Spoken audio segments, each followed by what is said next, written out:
Hello everyone, welcome back. My name is Mr. Cobalt, and in this video I'm going to go over a couple of practice problems where I'm going to apply VSEPR theory to figure out which basic shape or electron geometry to apply to these molecules. Now, I have an ion here. This is your nitrate ion. You can apply it to shapes for polyatomic ions as well as molecules as well. Um, so the first thing you need to be able to do is draw the Lewis dot structure. So I'm not going to show how to do that in this video. If you don't know how to do that, or if you need to do a refresher on how to draw Lewis dot structures for your ions or your molecules, then please go watch my video or videos on how to do that. So for problem number one, you're given the nitrate ion. And when you write the Lewis dot structure, you should realize that you got resonance structures here. Because if you draw the Lewis dot structure like this, this is one Lewis dot structure, one resonance structure, then what you get is a double bond between the oxygen, one of your oxygens, and the other two oxygens have single bonds.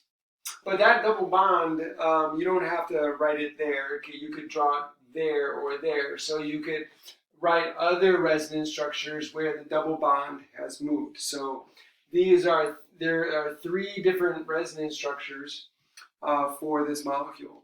Now, here's the tricky part. So when you're looking at this, like if you're looking at one particular Lewis dot structure, let's say you draw the Lewis dot structure and this is the Lewis dot structure you come up with, then it's not really going to affect the how should I say, the basic shape. You can still figure out the basic shape. What it is going to affect is whether or not you get the bond angles right. So let's look at let's figure out the electron geometry of our shape here, or of our molecule or polyatomic ion. So with regard to our polyatomic ion, remember that the electron group geometry or the electron geometry is based on the total number of electron groups. So including bonds and non-bonding electrons, so your lone pairs. So all you need to do is count the number of groups that you have around your central atom, the total number. So if I look at nitrogen as my central atom, so I count the number of groups. Now remember, double bonds and triple bonds are not considered multiple groups. They're considered only one group. So this double bond here is considered only one electron group. So I count that as one. And the single bonds here are one group each. So I have no lone pairs. So I have 1, 2, 3 groups. So the total number of groups around my central atom is 3. And we learned in previous videos or in other videos that when you have a total number of electron groups of 3, then that shape or that electron geometry is going to be the trigonal planar electron geometry. So for the electron geometry, this would be trigonal planar. Now, if you're asked, which you often are, if you're asked about the bond angle, right? What is the bond angle? Is this an ideal bond angle? Is it not an ideal? Then that's where you have to be careful. So when we have trigonal planar, the ideal bond angle is 120 degrees because they're all spread out equally. So you got three things spread out all equally. If everything is the same, if everything is equal, then the ideal angle is going to be kept. So you would expect 120 degree angles between all of the atoms. But you got to be careful here because if you're only looking at one Lewis dot structure or one resonance structure, you'll notice that the double bond is here. And what did we say about double bonds? Double bonds will take up more space. So if you're looking at this one, you would think, well, the double bond here is going to take up more space. It's going to have more repulsive forces, so it's going to push the other electron groups away more. So you would expect that the bond angle between these two and between these two, you would expect that to be greater than 120. And then the bond angle between these two, you would expect that to be less than 120 because they're being pushed closer together. And if this was the only Lewis dot structure, then you would be right. But you've got to remember resonance. So you got resonance here because you've got resonance structures. And remember, when it comes to resonance, you're thinking about resonance hybrid. And the resonance hybrid is an average of all of your resonance structures. So these are averaged out.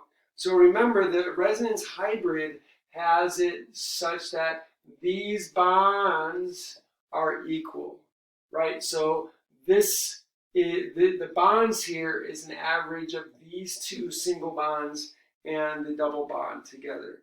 So that average, if you look here, is going to be, you have 4 bonds. So if you calculate the bond order, you have 4 bonds total. You have 3 resonance structures. So 4 divided by 3 gives you what? That gives you 1 1/3 bonds. So that means that each of these bonds is going to be 1 1/3.